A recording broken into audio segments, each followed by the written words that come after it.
Tutunan po natin ito. Tutunan po natin. Yan. Yan.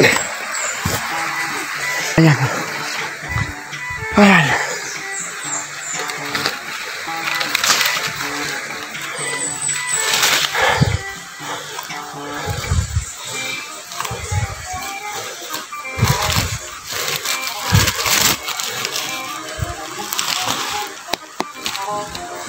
Magulang na po, oh.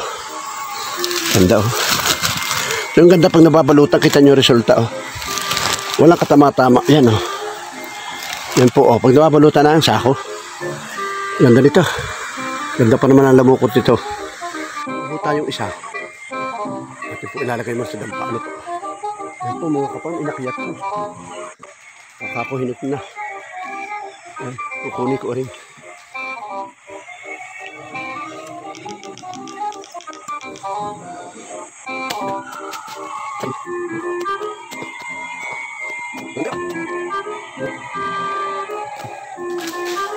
Yung